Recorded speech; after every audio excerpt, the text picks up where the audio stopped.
Emergency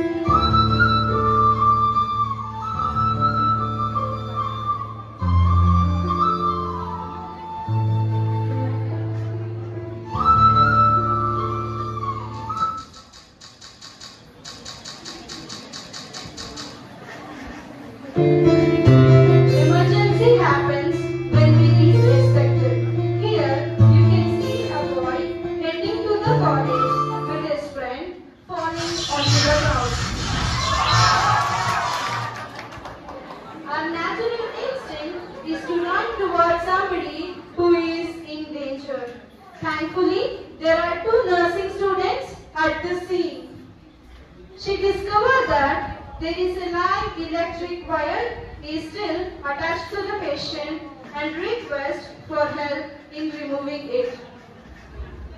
She gets down on her knees to check for levels of consciousness using ABPU scale, where A stands for alert, B stands for verbal, P stands for pain,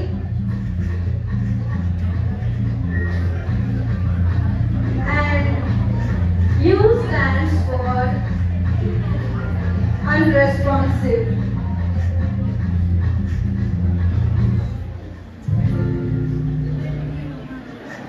The patient is not responding to the painful stimuli called trapezius pinch.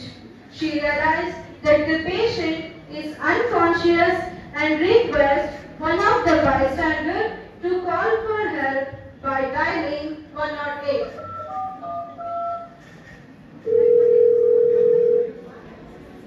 She then exposes the chest of the victim and gets down to his face level, looks for chest movement, listens to respiratory sounds and feels for carotid pulse for same time under 10 seconds.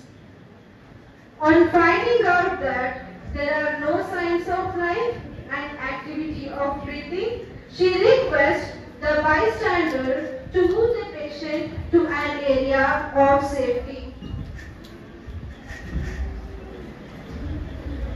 Here, she promptly starts the cardiac compression. We can see that she places her dominant hand over the lower 1/3 anterior chest wall in the midline, compress down to 1/3 the height of the chest wall, and doing the compression at the rate of 100 compressions per minute, compressing the chest wall to 1/3 of its height using her outstretched hands. The wrist joint is extended at 90° and locked, and the elbows are locked, and the shoulder is lined with the midline of the patient. The back is stretched and the thighs are at 90° to the ground. The only joint moving while performing cardiac compression is hip joint. She requests one of her friends for help. The friend comes down and hovers the patient while the provider counts down from 5 to 1.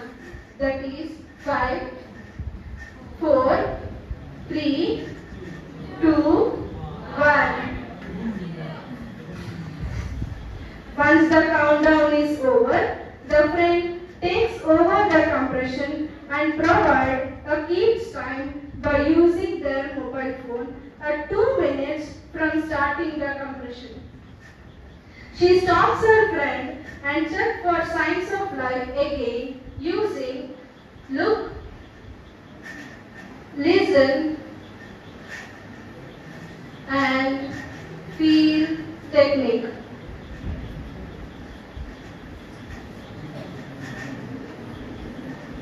On finding out that there are no signs of life, compressions are asked to be continued. Then the ambulance arrived with automated external defibrillator.